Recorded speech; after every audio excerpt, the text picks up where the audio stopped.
Charlie Lockwood has a decade of experience as a nonprofit's arts administrator and public folklorist. He's a native Texan. He currently serves as the executive director of Texas Folklife.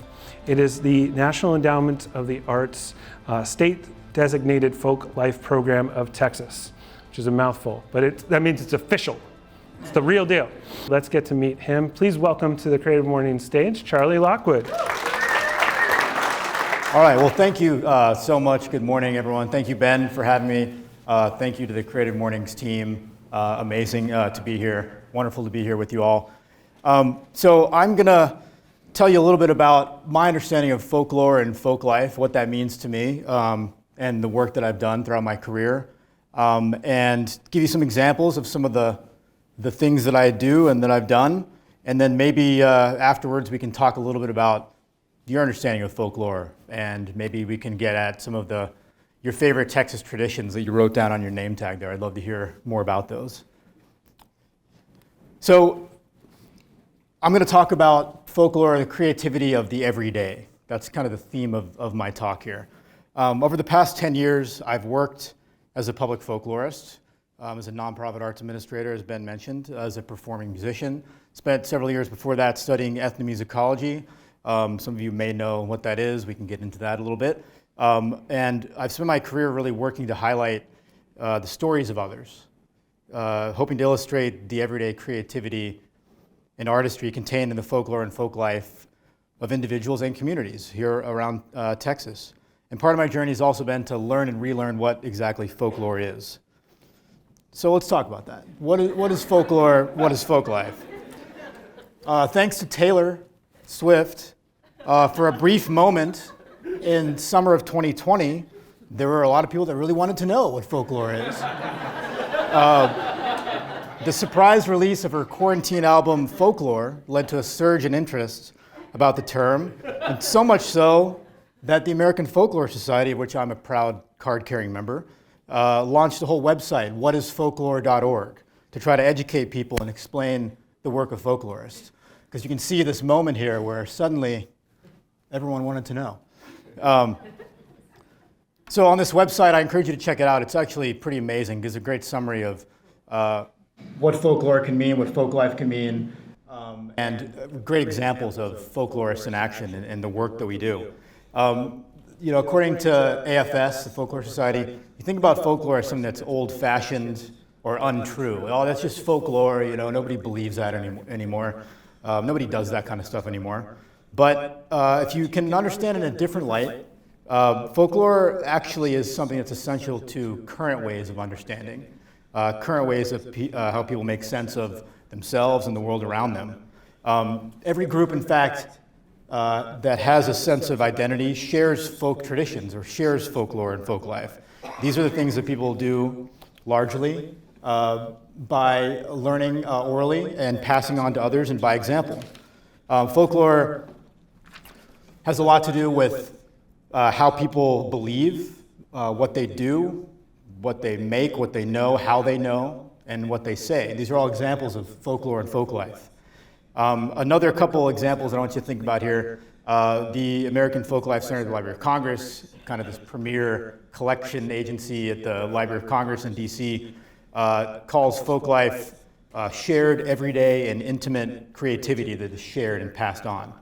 And then kind of a widely cited, I jumped ahead. Kind of a widely cited, now kind of old school example from folklorist Dan Benamos.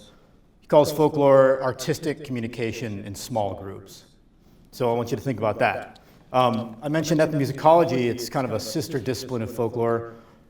Without getting too far down that rabbit hole, I think about ethnomusicology as the study of music in its cultural context. So it's not only what music is, but why it is, how people make sense of it, audiences, creators, how it functions and we make meaning out of it in very dynamic ways. So when I was in grad school studying ethnomusicology, I love this meme here about what people think I do sort of thing. There's some truth to all of this, There's a lot of, jamming. There's a lot of serious scholarly pursuit of things like Indonesian gamelan. The Indiana Jones thing is not really so true, but there's strict music work, and then people that have no idea what I'm talking about and think I'm just sitting on the beach all the time. And then I think what's missing from that bottom right slide is just piles of books strewn about the room. That's another piece of it. But when I got into ethnomusicology, I started playing this instrument called the oud. It's a Middle Eastern fretless lute. It's common across many regions in that area of the world. And part of ethnomusicology is embracing this method of participant observation. So you can't really know about something unless you do it, you try it, you're a part of it. And so I've sort of always dabbled in music. I played guitar as a teenager. But when I got into Middle Eastern music, I fell in love with the music, the traditions, the instrument, the community and culture around it. And so my journey with the oud has taken me to Istanbul, Turkey, where I got to have an oud made for me by a luthier and take lessons and perform music. I've performed in Cairo, Egypt at the Cairo Opera House with the ensembles. I played in different world music groups here in Austin, and taught some beginning oud lessons at UT Austin and their Middle East ensemble.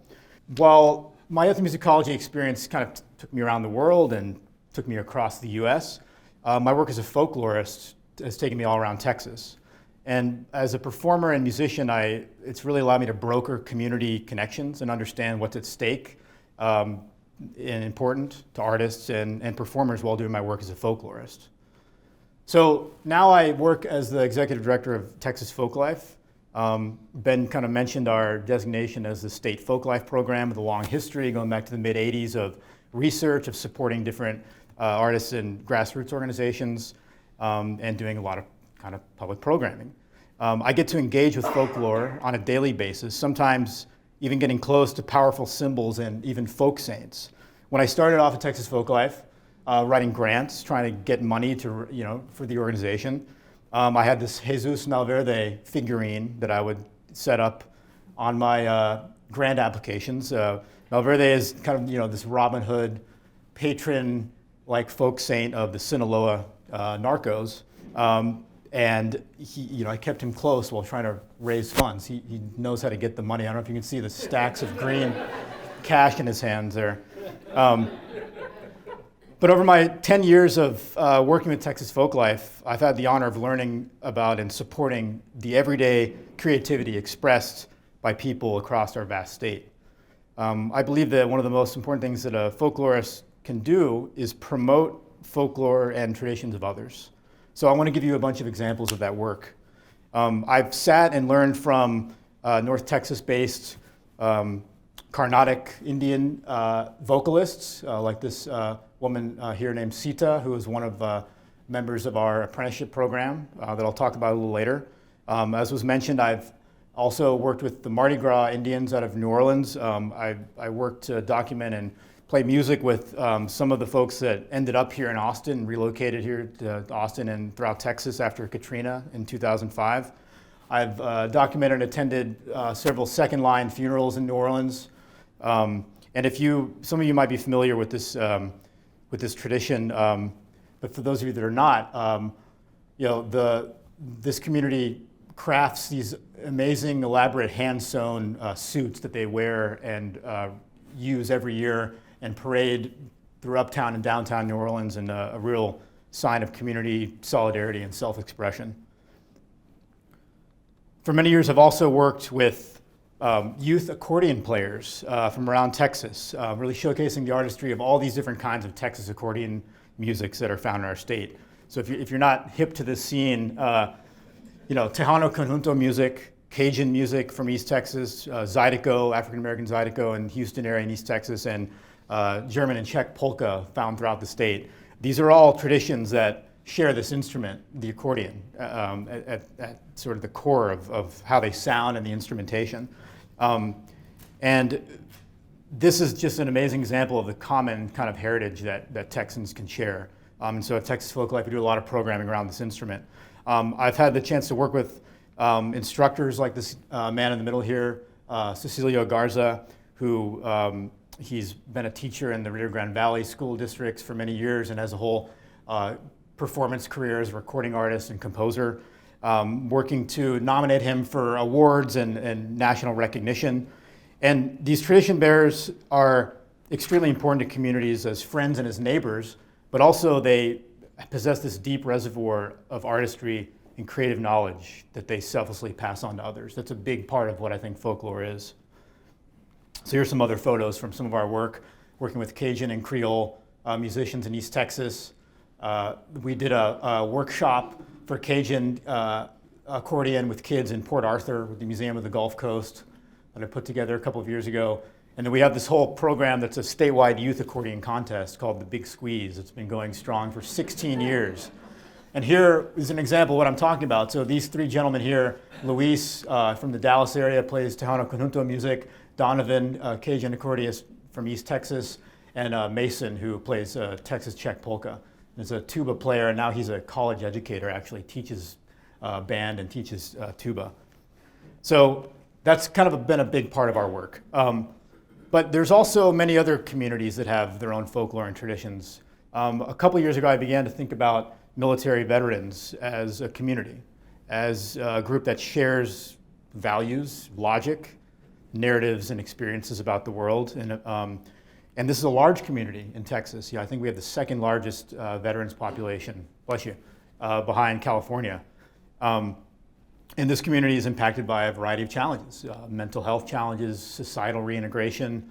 And so I worked with a bunch of partners to spearhead a series of storytelling and folklore workshops for veterans and their families, culminating in some amazing workshops that we had where we trained them how to do storytelling, listen to people's stories, learn how to do audio recording, and really document people's experiences and their thoughts about their community as a former service person. And this is now an ongoing initiative of ours. We did a lot of this in the Temple Clean area near Fort Hood, where a lot of veterans are now living. So like I mentioned, teaching and learning and passing on the traditions is just this huge critical element of folklore. And that we've supported through this apprenticeship program, where we basically give an award to any mentor artist to train someone in a folk arts discipline. So here's a collage photo of lots of different artists that have done this program with us over the last couple of years. One in particular I wanted to share is this gentleman named Daniel and his granddaughter Sydney. They're from Shiner, Texas. Daniel was the last surviving member of this legendary polka orchestra group, like a real community bastion in Shiner, Texas, and part of the Texas Czech community. And I got to interview Daniel about his experiences in his music and meet his wife, and just sitting in their home having these conversations, these amazing stories would come up. Like his wife told me about how she was at one of their shows making audio recording, and there was like a heavy snowstorm, and she thought, I better go check on the animals and the cows back home. She went back and found this cow like struggling to give birth. And so she helped this cow give birth to this baby calf, and then got that cleaned up, and then went back to the show and finished the audio recording. And so just these amazing, when you sit with people and just hear their experiences, these other things pop up that are kind of part of that interesting creativity, that everyday experience that I thought was amazing. And sadly, Daniel did pass away last year, but I went to his memorial in Shiner, and at his memorial, his granddaughter Sydney, on the far right there, she was playing his saxophone at the memorial, and sitting in with the Shiner Hobo Band, which is another band he played in. If you've never seen them, you got to go see them at your next fall Oktoberfest in Shiner. And then I wanted to show you this instrument on the left-hand side. This is a broom bass. It does not get more everyday creative expression than that. Dragging that stick of the broom along that plane there to make a very bassy kind of sound, and that is an open beer there at 11 a.m. also. So I also have worked to highlight many other traditions, including Micronesian stick dance, which is performed by this gentleman on the right, who's really the sole practitioner of this tradition in Texas. He's a former U.S. combat medic and military veteran. He's based in San Antonio. We've worked to help train Austin area kids on how to make radio stories and podcasts about their own folklore, their own family traditions. and tell stories about local creators like these luthier and guitar maker apprentices with guitar maker John Allison. I've done interviews with curanderas or folk healers. This is from a project about this other controversial Mexican folk saint named La Santa Muerte for a documentary film project that we're still working on.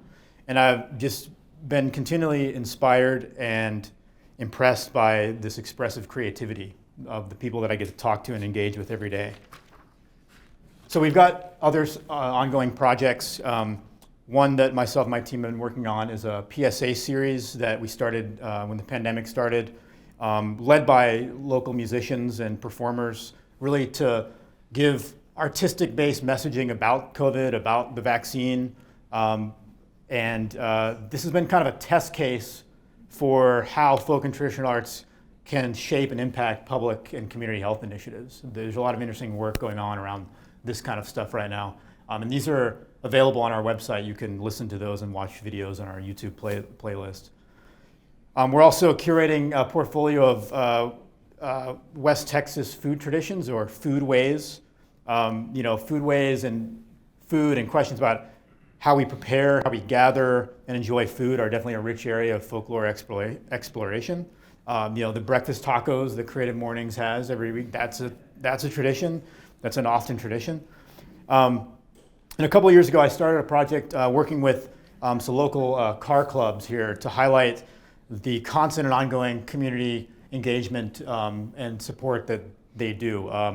The cars and the whole kind of car club phenomenon is a really compelling manifestation of artistry, community, family, and self-expression that's so common to folklore and folk life. So this is from an event that we actually did over this last weekend with several car clubs in the area. Most recently, I've had the opportunity and honor to meet this Afghan singer named Wahab, he and his family just arrived in Austin in November. As a singer and the technical director of a private international TV station in Kabul, he was forced to leave with his family when the Taliban rose to power last year. And after moving through a series of refugee camps in Qatar and Germany, Philadelphia, Fort Bragg, and El Paso, he and his family ended up in Austin just last fall. And his lyrics of his music speak to a lot of things. They speak to the crushing loss of being away from his home, of war and violence, sadness, but also of love, hope, and happiness. And so myself and others were able to support him by connecting him with the UT Middle East Ensemble that I mentioned I played with in the past, leading to his first performance in the US last week at this Nowruz New Year celebration at Central Market on North Lamar. This has been going on for 15 years. The event was started by a friend of mine who's no longer with us, a Persian musician named Kamran Hushmand, who started this event, and it's still an amazingly well-attended community event every year. And this was also attended by many members of the Afghan community that now are in Austin. And so this is kind of a budding project. We're working to work with Wahab and others to identify and support Afghan tradition bearers that are calling Texas home now in order to hopefully spark that sense of community and place that's grounded in cultural tradition. And I wouldn't have been able to make the connections I made with Wahab and help him if I had not have been a musician, familiar with music from that part of the world. When I met Wahab for the first time, I was able to play the only Afghani song I knew for him on my oud. And that provided this, initial connection point for us to develop a friendship and move from there.